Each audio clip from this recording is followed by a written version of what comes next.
Hello पिला माने जय Jagannath it's your class YouTube channel को तुम मानक स्वागत करुच्ची। तो आज आम स्वाधीनतार अव्यवहित पूर्वर भारतर अर्थव्यवस्थार स्थिति से विषय को कंटिन्यू करते जोटा कि तुम इकोनॉमिक्स क्लास था +2 फर्स्ट ईयर तो उपक्रम मुझे अलरेडी पढ़े देती इंट्रोडक्शन सरी जाइला जो मैंने भी देखी ना जाकि देखने।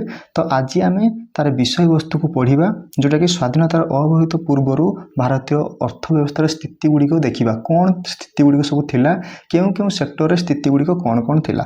ओके तो चलतु प्रथम देती कृषि अवस्था है। तो कृषि अवस्था कौन कही ना स्वाधीनता हासिल समय भारतीय अर्थव्यवस्था कृषि सबुठ गुरुत्वपूर्ण क्षेत्र में विवेचित होता से जिते भारत आमर स्वाधीन है से कृषि ही गोटे इम्पोर्टाट कौन थी क्षेत्र थिला। देशर श्रम शक्तिर प्राय 72% 72% कृषि क्षेत्र में नियोजित होते।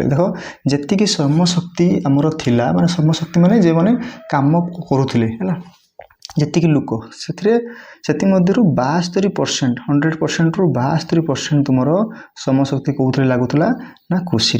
ओके पुनश्च देशर मोट जातीय आय 50% रु अधिक कृषि क्षेत्र में उपलब्ध होता। देख जातीय आय नेशनल इनकम आमर अधिक मात्रा कौटू आसूला ना कृषि ही आसूला। ओके देशर चाष होता मोट जमीर 80% जमी खाद्य शस्य उत्पादन करमर जी आम देश भारत में जी जमी थिला मोट से 80% जमी कौन होता ना हूँ तुम खाद्य शस्य उत्पादन कर सारा विश्वर उत्पादित मोट चिनाबादाम 32%। देख चिनाबादाम जी सारा विश्व उत्पादन होता बुझीपार तो 100% रु 32% भारत में होता झोटर सेमती 41% आउ धानर 27% बुझीपार एति उत्पादन कौट होता ना भारत में होता पूरा विश्व भारत में एति परसेंट उत्पादन होता। विश्व में कपार द्वितीय बृहत्तम उत्पादनकारी राष्ट्र भाव सुनाम अर्जन कर देख विश्व में पूरा वर्ल्ड रे तुम भारत द्वितीय बृहत्तम देश थिला जी कि कपारे बुझीपार कपा उत्पादन रे भारतीय अर्थनैतिक व्यवस्था कृषि प्रमुख भूमिका सत्वे यार उत्पादनशीलता अत्यंत न्यून थिला। देख अर्थनैतिक व्यवस्था कृषि प्रमुख भूमिका थिला है उत्पादन भल होता किंतु तथापि कौन होता ना उत्पादनशीलता अत्यंत न्यून थिला है उत्पादन जो करा से सब निम्नमानर थिला माने आजिकल देख सब टेक्नोलोजी आसिला उत्पादन करने सब विभिन्न प्रकार टेक्नोलोजी आम उत्पादन करूँ किंतु आगुरी से सब नाला पारंपरिक पद्धति चली बुझीपार ना नहीं तेणु ऑटोमेटिकली उत्पादनशीलता कमिज तेणु से न्यून थिला एबे सिना बढ़ीगला चाषी कूलर अर्थनैतिक अवस्था अत्यंत शोचनीय थिला बुझीपार तेणु चाषी मैंने हरान अधिक श्रम शक्ति खटेगा पड़ूला श्रम अधिक करने पड़ूला किंतु फल कम मिलूला पारंपरिक पद्धति चाष निम्न स्तर आयोजक एक निकृष्ट धरण जीवन यापन करुवा भारतर कृषक मैंने गोटे निम्न जीवन यापन करुले बुझीपार ना ना कारण से उन्नत नाला केमी आम ज्ञान कौशल लगे कि केमी उन्नत मानर चाष करहब बुझीपार तो उत्पादन करदे श्रम शक्ति खटी किंतु सेमती टेक्नोलोजी नाला सेमती सब्सिडी दौन सरकार किसी पदक्षेप नहीं नथिले बुझीपार तेणु कौन होता से बहुत न्यूनमानर जीवन यापन करुले कौन मैंने ना कृषक मैंने। ओके ये गला कृषि अवस्था द्वितीय देती भारतीय शिल्पर अवस्था। देख शिल्प कथा कहला से कुछ स्वाधीनता पूर्वर भारतर शिल्प विकास साधित हो पारि नथिला से शिल्प एते इम्पोर्टाट नथिला शिल्प एते गढ़ी उठी नथिला।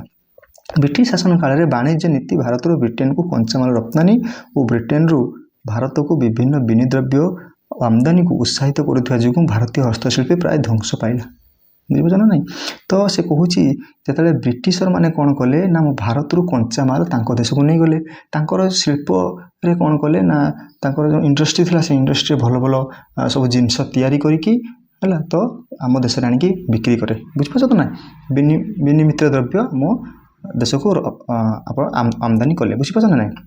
तेणु जेहेतु आमदानी कले से देख कम पैसा आम देश गोटे बिक्री है तेरे कम पैसा बिक्री है जो मैंने हस्तशिल्पी थे जो मैंने कुटीर शिल्प करते से धीरे धीरे कौन है ना बंद होगला सी सब तर जो उत्पादन बंद होगला कारण से जेहेतु श्रम शक्ति अधिक कटुले अधिक पैसा बिक्री करुले जो इंग्रेज मैंने कम पैसा आणिकी एठी बिक्री कले तेणु समस्ते कौन कले ना कम कम टंकार किनापी चाहिए तेणु सब कौन है ना धीरे धीरे ध्वंस पाईगला। सुतरां स्वाधीनता प्राप्ति समय भारत शिल्प क्षेत्र में अत्यंत अनग्रसर थिला मोट श्रमशक्तिर मात्र 11% लोक शिल्प क्षेत्र उपर जीविका निर्वाह सकाशे निर्भर करुले। देख ସେଠି ମୁଁ କହିଥିଲି ଦେଖ ଏଗ୍ରିକଲଚର ଉପରେ 72% ଲୋକ ନିର୍ଭର କରୁଥିଲା ବେଳେ ଏଠି ମାତ୍ର 11% ନିର୍ଭର କରୁଥିଲେ। ବୁଝିପାରୁଛ ନା ନାହିଁ କେତେ କମ୍ ନିର୍ଭର କରୁଥିଲେ। ଭାରତୀୟ ଜାତୀୟ ଆୟ ପ୍ରତି ଶିଳ୍ପ କ୍ଷେତ୍ରରେ ଅବଦାନ ମାତ୍ର 6.6% ଥିଲା। ସେଠି ପଢ଼ିଥିଲେ ଏଗ୍ରିକଲଚରରେ 50%, ଏଠି ମାତ୍ର 6.6% ଥିଲା। ବୁଝିପାରୁଛ ନା ନାହିଁ କେତେ କମ୍। ତେଣୁ ସେତେବେଳେ ଶିଳ୍ପ ଏତେ ଉନ୍ନତ ହେଇନଥିଲା। ଦେନ୍ ଭାରତୀୟ ଶିଳ୍ପର ବିକାଶ କ୍ଷେତ୍ରରେ ଖାଉଟି ଦ୍ରବ୍ୟ ଉତ୍ପାଦନକାରୀ ଶିଳ୍ପ ବିକାଶ ଉପରେ ପ୍ରାଧାନ୍ୟ ଦିଆଯାଉଥିଲା। ଲୌହ ଇସ୍ପାତ ଆଲୁମିନିୟମ ଯନ୍ତ୍ରପାତି ରାସାୟନିକ ସାମଗ୍ରୀ ବିଦ୍ୟୁତିକ ଯନ୍ତ୍ରପାତି ଆଦି ମୌଳିକ ପୁଞ୍ଜି ଦ୍ରବ୍ୟ ଉତ୍ପାଦନକାରୀ ଶିଳ୍ପର ବିକାଶ କ୍ଷେତ୍ରରେ ଅବହେଳା କରାଯାଉଥିଲା। ତେଣୁ କ'ଣ ହେଉଥିଲା ନା ଏଇ ଯେଉଁ ଲୌହ ହେଇଗଲା, ଲୌହ ଇସ୍ପାତ ହେଇଗଲା, ଆଲୁମିନିୟମ ହେଇଗଲା, ଯନ୍ତ୍ରପାତି ହେଇଗଲା, ରାସାୟନିକ ସାମଗ୍ରୀ ହେଲା, ବିଦ୍ୟୁତ ଯନ୍ତ୍ରପାତି ହେଇଗଲା, ଏଗୁଡ଼ାକ କ'ଣ ହେଉନଥିଲା ନା ଉତ୍ପାଦନ କରାଯାଉନଥିଲା ଆମର କେଉଁଠି ନା ଭାରତରେ। କାରଣ କ'ଣ? କାରଣ ଯଦି ଏଠି ଉତ୍ପାଦନ କରାହେଇଯିବ ତାହେଲେ କ'ଣ ହେବ ନା ଆମ ଦେଶ ଅର୍ଥନୀତିରେ ଉନ୍ନତି ହେଇଯିବ, ଇଣ୍ଡଷ୍ଟ୍ରି ବଢ଼ିବ। କିନ୍ତୁ ସେଇଆ କରାଯାଉଥିଲା। ସେ ତ ଇଂରେଜମାନେ କ'ଣ କରୁଥିଲେ ନା ସବୁକୁ କଞ୍ଚାମାଲକୁ ନିଜ ଦେଶକୁ ନେଇକି ସେଠି ଉତ୍ପାଦନ କରିକି ବିନିମିତ ଦ୍ରବ୍ୟକୁ ଆଣିକି ଏଠି ବିକ୍ରି କରୁଥିଲେ। ବୁଝିପାରୁଛ ନା ନାହିଁ। ତେଣୁ ସେଠି କ'ଣ ହେଉଥିଲା ନା ତୁମର ସେଗୁଡ଼ା ହେଇପାରୁନଥିଲା। ଯାହାଫଳରେ କ'ଣ ହେଉଥିଲା ଯେଉଁ ଯୁଦ୍ଧ ପାଇଁ ଅସ୍ତ୍ରଶସ୍ତ୍ର ହେଇଗଲା, କଳ କବ୍ଜା ହେଇଗଲା, ଯେଉଁ ଯନ୍ତ୍ରପାତି ହେଇଗଲା, ସେଗୁଡ଼ାକ ଭାରତରେ ଉତ୍ପାଦନ ହେଇପାରିଲା ନାହିଁ। ସେଟାକୁ ଆମକୁ ଆଣିବା ପାଇଁ ବାହାର ଦେଶ ଉପରେ ନିର୍ଭର କରିବାକୁ ପଡ଼ିଲା। ଆମେ ବାହାର ଦେଶରୁ ଆମଦାନୀ କଲେ। ବୁଝିପାରୁଛ ନା ନାହିଁ। ତେଣୁ ଏଇ ଥିଲା ତୁମର ଭାରତୀୟ ଶିଳ୍ପର ଅବସ୍ଥା। ଦେନ୍ 3 ନମ୍ବରରେ ତୁମର କହିଛି ଅର୍ଥନୈତିକ ଭିତ୍ତିଭୂମିର ଅବସ୍ଥା ହେଲା। ଅର୍ଥନୈତିକ ଭିତ୍ତିଭୂମିର ଅବସ୍ଥା କ'ଣ ଦେଖ, ତୁମେ ଯଦି ଗୋଟେ କ'ଣ କରିବ ନା ଇଣ୍ଡଷ୍ଟ୍ରିଟେ କରିବ ହେଲା, ସେ ଇଣ୍ଡଷ୍ଟ୍ରି କରିବା ପାଇଁ ତୁମର କ'ଣ ଖାଲି ଇଣ୍ଡଷ୍ଟ୍ରି କରିଦେଲେ ହେବ? ତା ପାଖରେ କ'ଣ ଥିବା ଦରକାର ନା ତୁମର ପାଣି ସୁବିଧା ଥିବା ଦରକାର, ଇଣ୍ଡଷ୍ଟ୍ରିକୁ ଯୋଗାଇବା ପାଇଁ ରାସ୍ତାର ସୁବିଧା ଥିବା ଦରକାର, କଞ୍ଚାମାଲ ଠିକ୍ ଭାବେ ଆସିପାରୁଥିବା ଦରକାର। ତ ଏଇଗୁଡ଼ାକ ଯଦି ନଥିବ ତାହେଲେ କ'ଣ ହେବ? ତୁମର ଇଣ୍ଡଷ୍ଟ୍ରି ଠିକ୍ ଭାବେ ଚାଲିପାରିବ ନାହିଁ। ବୁଝିପାରୁଛ ନା ନାହିଁ। ସେମିତି କୃଷି ଯେତେବେଳେ ତୁମେ କରିବ, ଗୋଟେ କୃଷି ଏ ଜାଗାରେ କୃଷି କରିବ, କ'ଣ ଦରକାର? ପାଣି ତ ନିଶ୍ଚିତ ଦରକାର ହେବ। ତୁମେ ଏ କୃଷି କରିସାରିଲା ପରେ ଏକୁ ବୋହିକି ଆଣିବ, ତାହା ପାଇଁ ତ ରାସ୍ତା ଦରକାର। ଏସବୁ ସିଷ୍ଟମ୍ କ'ଣ ନଥିଲା ଆଗରୁ, ଭିତ୍ତିଭୂମି ନଥିଲା। କେବଳ କ'ଣ ଥିଲା ଚାଲ ଦେଖିବା କ'ଣ ସବୁ ଭିତ୍ତିଭୂମି ଥିଲା ଏଥିରେ ହେଲା।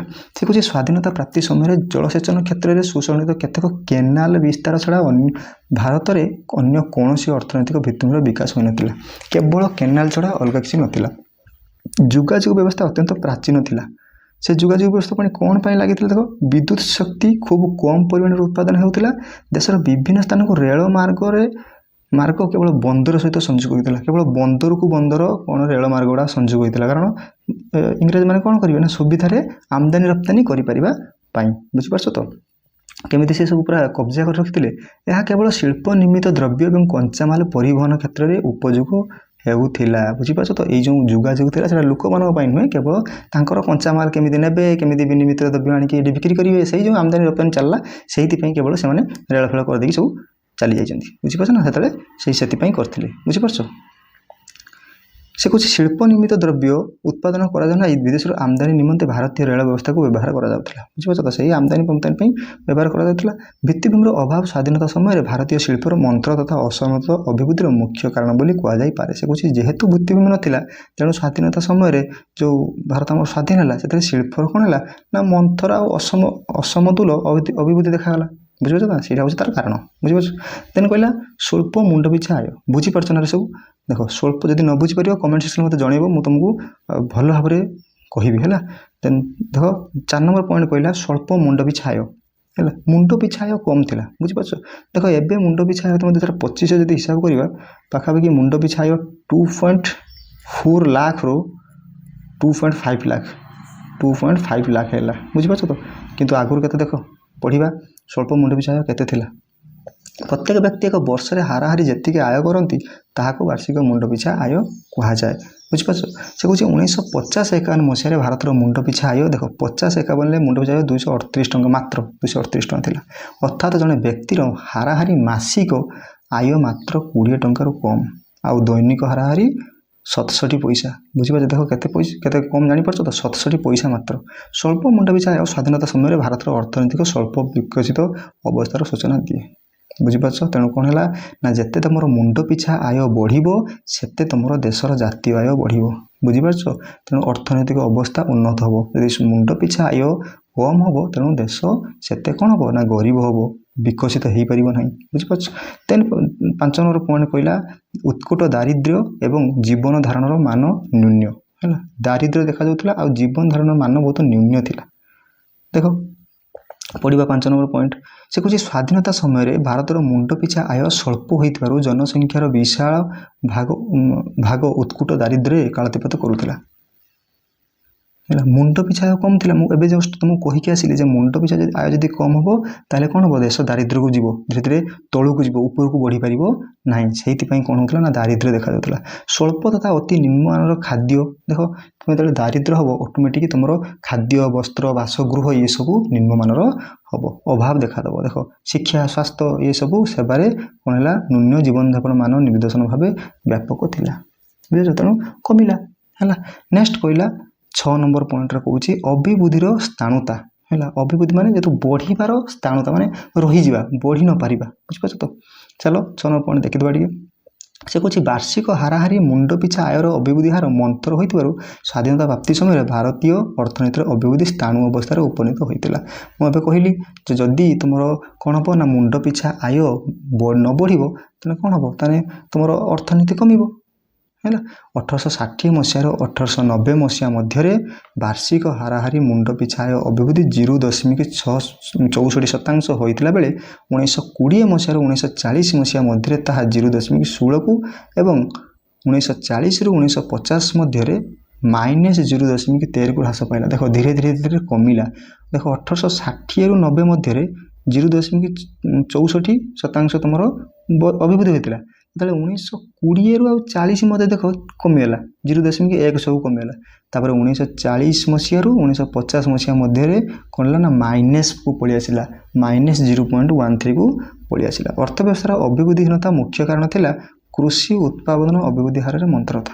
से कौच यार कारण कौन थिला कारण कृषि उत्पादन अभिवृद्धि कौन है ना कमिला है। सेमती कौन है सुविधा सुजोग मिलला ना कौन चाष करने बुझिपार। देख चाष न कर गुड़ाए कारण अच्छे आगुरी कौन होता ना देख तुम मैंने कौन होता ना अधिक ऋण लगुला बुझे तो जो मरुड़ी हो गला से कौन कृषक मैंने कौन करते ना ऋण आणिकी चाष करते जो मरुड़ी हो गला कि चाष कौन से कारण हो न पाइला ताले कौन है से कौन करते निजर जमी बाड़ी सबू बिकिदेले साहूकार जहाँ पाखे से टंका आणिकी ऋण आणिकी चाष करते तार सुझी पार नुले जहाँफल कौन होता ना चाष कार्य बंद हो जाता बुझीपार ना कई आग्रह होनुले चाष कार्य करने।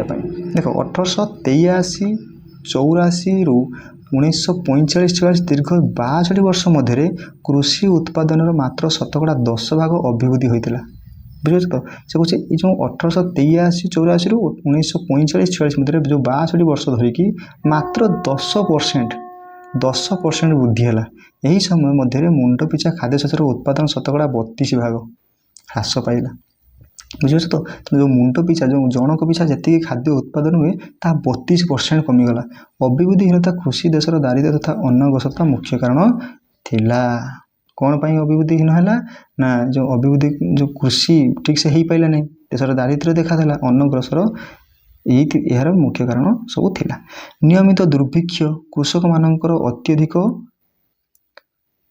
ऋणग्रस्तता मुझे जस्ट तुम सहित डिस्कसन कली अत्यधिक ऋण करवा दरिद्र कृषक मानकर मात्राधिक जमी हस्तांतर प्रभृति घटना मध्य भारत में दारिद्र्य माता को वृद्धि करुला बुझीपार ना पे।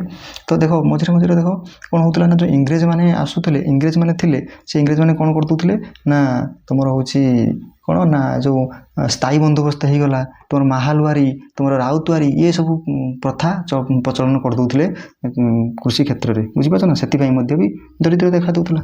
से कौच उत्कुट बेकारी 7 नंबर पॉइंट कौच उत्कुट बेकारी स्वाधीनता प्राप्ति समय भारतर शिल्पर विकास मंथर हो बेकारी अर्ध बेकारी समस्या भयंकर रूपे धारण होता बुझिपार।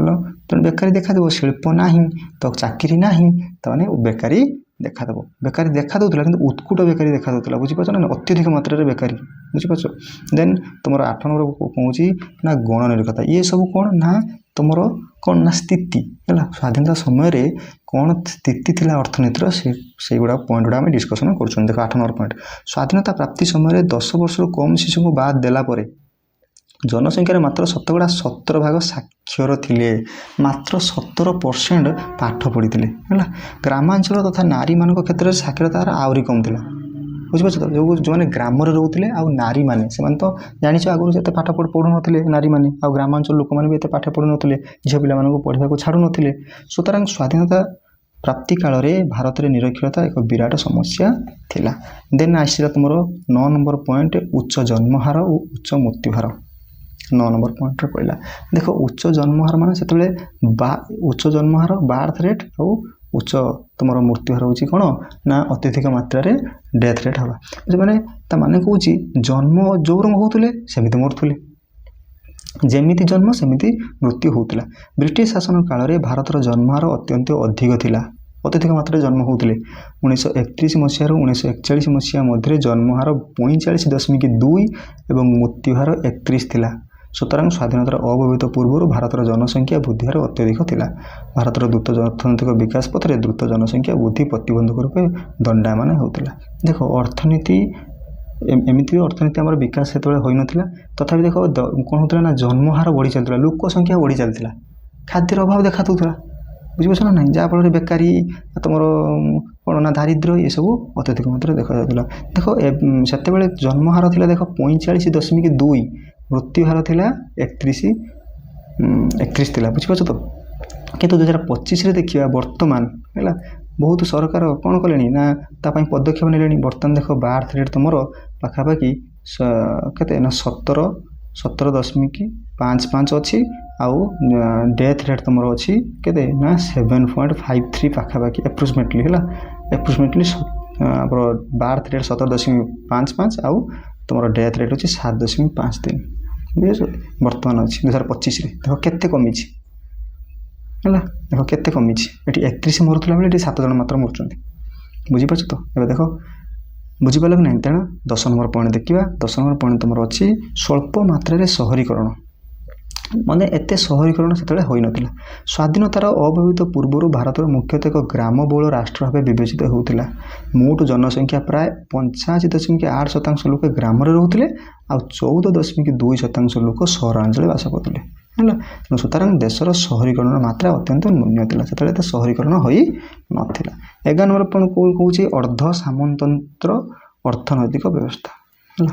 ଅର୍ଦ୍ଧ ସାମନ୍ତତନ୍ତ୍ର ଅର୍ଥନୈତିକ ବ୍ୟବସ୍ଥା। ସ୍ୱାଧୀନତା ପ୍ରାପ୍ତି ସମୟରେ ଭାରତୀୟ ଅର୍ଥ ବ୍ୟବସ୍ଥାର ଉଭୟ କୃଷି ଅଣକୃଷି କ୍ଷେତ୍ରରେ ଅର୍ଦ୍ଧ ସାମନ୍ତତନ୍ତ୍ର ପ୍ରଚଳିତ ଥିଲା। କୃଷି କ୍ଷେତ୍ରରେ ଏକ ସଂଖ୍ୟାଲଘୁ ପୁଞ୍ଜିପତି କୃଷକ ଶ୍ରେଣୀର ଅଭ୍ୟୁଦୟ ହେବା ସାଙ୍ଗକୁ ଏକ ବହୁ ସଂଖ୍ୟକ କୃଷି ଶ୍ରମିକ ଶ୍ରେଣୀର ଆବିର୍ଭାବ ହୋଇଥିଲେ। ଅଣକୃଷି କ୍ଷେତ୍ରରେ ମଧ୍ୟ ପୁଞ୍ଜିବାଦର ଚେର ସୁଦୃଢ଼ ହୋଇସାରିଥିଲା। ପୁଞ୍ଜିପତି ଉଦ୍ୟୋଗୀମାନେ ଲାଭ ଉଦ୍ଦେଶ୍ୟରେ ଦ୍ରବ୍ୟ ଉତ୍ପାଦନ କରୁଥିଲେ। ବୁଝିପାରୁଛ ନା ଏଥିରେ କ'ଣ କହିଲା ପଏଣ୍ଟରେ? ଏ ପଏଣ୍ଟରେ ସେ କହୁଛି କ'ଣ ହେଇଥିଲା, ଏଇ ଯେଉଁ ଜମିଦାରୀ ଗୁଡ଼ାକ ଥିଲେ ଆଉ ଯେଉଁ ପୁଞ୍ଜିପତି ଥିଲେ ସିଏ କ'ଣ କରୁଥିଲେ ନା ନିଜର ଲାଭ ଅନୁସାରେ ଯେଉଁ ଶସ୍ୟ ଉତ୍ପାଦନ କରିବା କଥା କୃଷକମାନଙ୍କୁ ସେହି ଶସ୍ୟ ଉତ୍ପାଦନ କରିବା ପାଇଁ ବାଧ୍ୟ କରୁଥିଲେ। କୃଷକମାନେ ତାଙ୍କ ଇଚ୍ଛାରେ ଉତ୍ପାଦନ କରିପାରିବେନି। ପୁଞ୍ଜିପତି ଆଉ ତୁମର ଜମିଦାରୀ ସେମାନେ ଯାହା କହିବେ ସେହି ଅନୁସାରେ ତାଙ୍କର ଯାହା ଦରକାର ଡିମାଣ୍ଡ ସେହି ଅନୁସାରେ କ'ଣ ହେଉଥିଲା ଉତ୍ପାଦନ ହେଉଥିଲା। ଇଂରେଜମାନଙ୍କର ଯାହା ଡିମାଣ୍ଡ ସେହି ଅନୁସାରେ କ'ଣ ହେଉଥିଲା ଉତ୍ପାଦନ ହେଉଥିଲା। କୃଷକମାନେ ତାଙ୍କ ଇଚ୍ଛାରେ ଉତ୍ପାଦନ କରିପାରୁନଥିଲେ। ତୁମେ ଇତିହାସ ପଢ଼ିଥିବ। ଦେଖ 12 ନମ୍ବର କହିଲା ଅସମତୁଲ ବୃତ୍ତିଗତ ଢାଞ୍ଚା। ଯେଉଁ ବୃତ୍ତିଗତ ଢାଞ୍ଚା ରହିଲା ସେଇଟା ସମତୁଲ ରହୁନଥିଲା, ଅସମତୁଲ ଥିଲା। ସ୍ୱାଧୀନତା ପ୍ରାପ୍ତି ସମୟରେ ଭାରତରେ ବୃତ୍ତିଗତ ଢାଞ୍ଚା ଅସମତୁଲ ଥିଲା। ଶ୍ରମ ଶକ୍ତିର ଏକ ବୃହତ ଭାଗ 72% କୃଷି ଉପରେ ନିର୍ଭର କରୁଥିବା ବେଳେ 11% ଶିଳ୍ପ କ୍ଷେତ୍ରରେ, 17% ସେବା କ୍ଷେତ୍ରରେ ନିୟୋଜିତ ଥିଲେ। ସମସ୍ତ କ୍ଷେତ୍ରରେ ସେମାନଙ୍କର ଆୟର ସ୍ତର ଖୁବ୍ ନିମ୍ନ ଥିଲା। ବୁଝିପାରୁଛ ନା ନାହିଁ? ଦେଖ ଅସମତୁଲ ଢାଞ୍ଚା କ'ଣ ହେଲା ନା 72% କୃଷି ଉପରେ ନିର୍ଭର କଲେ, 11% ଯାଇକି ଶିଳ୍ପ ଉପରେ ନିର୍ଭର କଲେ, ଆଉ ଯେଉଁ 17% ରହିଲେ ସେ 17% କ'ଣ କଲେ ଯାଇକି ସେବା କ୍ଷେତ୍ରରେ କ'ଣ ହେଉଥିଲେ ନିୟୋଜିତ ହେଲେ। କିନ୍ତୁ ସେମାନଙ୍କର ଆୟ କ'ଣ ଥିଲା ନିମ୍ନମାନ ଥିଲା, ଆୟର ଉନ୍ନତି ହେଉନଥିଲା। ବୁଝିପାରୁଛ, ସମସ୍ତେ କାର୍ଯ୍ୟରେ ଲାଗୁଥିଲେ କିନ୍ତୁ ଆୟ ନଥିଲା। ଦେନ୍ ତୁମର କହିଲା 13 ନମ୍ବର ପଏଣ୍ଟ ସାମାଜିକ ଅନୁଷ୍ଠାନମାନଙ୍କର ଅବସ୍ଥା।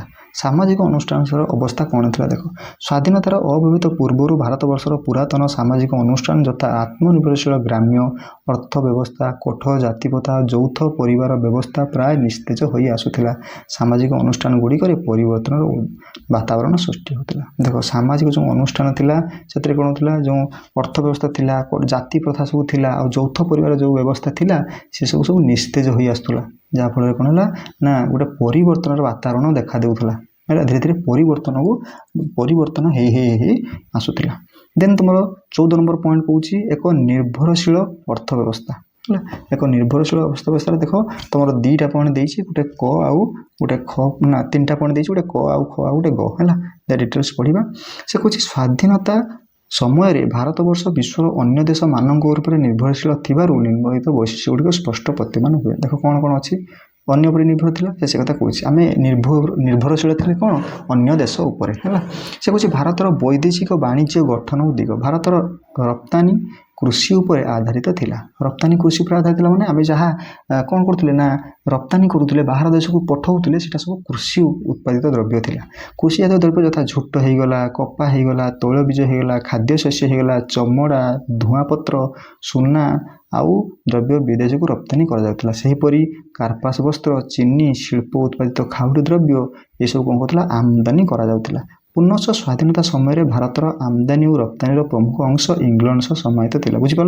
ये जेहेतु ब्रिटिश आमको शासन करते से तो नबाणिया आमदानी रप्तानी चली तेणु सहित आम कौन कौन चली ना आमदानी और रप्तानी चली बुझिपार तो अवश्य अन्य देश अन्य केतेक देश यथा जापान अमेरिका जर्मनी भारतर सहित वाणिज्य करने आरंभ करते धीरे धीरे धीरे अलग देश कौन करते ना वाणिज्य करने धीरे धीरे धीरे आरंभ कले किंतु प्रथम आमर इंग्लैंड सहित वाणिज्य कारबार चलता है तो खरे कहला कौन ना वैदेशिक पुंजीर प्राधान्य वैदेशिक पुंजीर केते प्राधान्य दि जाउथला देख भारतीय अर्थव्यवस्थार केतेक गुरुत्वपूर्ण क्षेत्र में विदेश पुंजी मुख्यतः ब्रिटिश पुंजी विनियोग होउथिला सेगुड़ी है कौन कौन ना रेलपथ तुम जानिच बंदर गोटे कौन पण्यवाही जहाज विद्युत उत्पादन आदि अर्थनैतिक भित्तिभूमि चा कॉफी रबर बगीचा तथा झोट शिल्प बैंक व्यवसाय अर्थ कारबार बीमा वाणिज्य कारबार कोईला एवं सुना खनि है कार्पास लुगापटा धुआपत्र कागज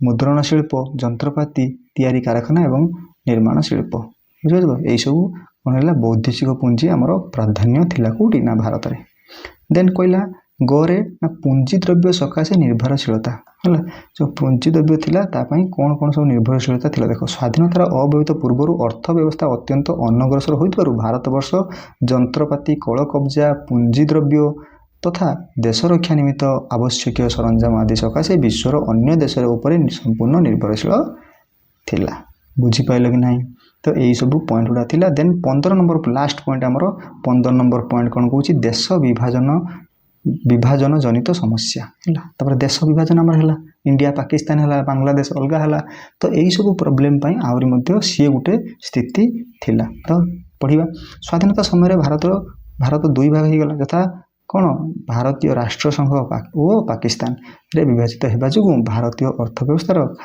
खाद्य भाव कंचामाल अभाव तथा शिल्प क्षेत्र में अस्थिरता आदि समस्या मान सृष्टि है ये कौन तुम पूरा 15टा पॉइंट बुझिपार तो यही 15टा पॉइंट रो पूरा नोट कर देकी तुम मानू पीडीएफ देदेवी तुम टेलीग्राम चैनल रे डिस्क्रिप्शन देदेवी ना तुम मैंने टेलीग्राम चैनल जॉइन करदेव आमर it's your class Telegram channel join हो इट्स योर क्लास सर्च करदेव देन जॉइन होठी मु नोट तुम पीडीएफ करके देदेवी ओके तुम से डाउनलोड करके आराम से पढ़ी परीक्षा लिख है देन कहला तुम लास्ट को उपसंहार अच्छी पढ़ीदे उपरोक्त आलोचनार स्पष्ट से ब्रिटिश सरकार औपनिवेश नीति तथा भारतर समुद्र प्रति प्रतिकूल मनोभाव भारतर इंग्लैंड को संबल निष्कासन भारतर संबल अनुपयोग अनमनीय सामाजिक संगठन उपयुक्त परिमाणर भित्तिभूमिर अभाव जो स्वाधीनता समय भारतीय अर्थव्यवस्थार अणविकसित तथा अनग्रसर थिला विश्वर अन्य राष्ट्र मानक उपर अत्यंत निर्भरशील थिला ये तो लास्ट उपसंहार थिला डिटेल्स हमें पढ़ीदेले तुम मैंने पीडीएफ कलेक्ट करनब मु यार नोट को तुम टेलीग्राम चैनल पकईदेवी टेलीग्राम चैनल जॉइन हो ओके देन आम एमती गोटे गोटे सीरीज कंटिन्यू करवा देन तापर आम पढ़ा भारतीय अर्थव्यवस्थार वैशिष्ट्य कैरेक्टरिस्टिक्स ऑफ इंडियन इकोनॉमी है कैरेक्टरिस्टिक्स पढ़ा तुम वैशिष्ट्य नेक्स्ट क्लास रे पढ़ा है ठीक अच्छे जदि भिडियो तुमको भल लगी तुम जब पाठ को बुझीपारुच कि नुआ नुआ तथ्य तुम पाउच ताहले निश्चित भाव वीडियो को लाइक शेयर करदेव आ सांग मान सहित शेयर कर सांग मान शेयर करदे जो मैंने भी +2 +3 पढ़ुंट से शेयर करदेव +2 फर्स्ट ईयर हो सेकेंड ईयर हो शेयर करदेव आउ बेल आइकन को दबाई जमा ही भूलनी ओके रही धन्यवाद।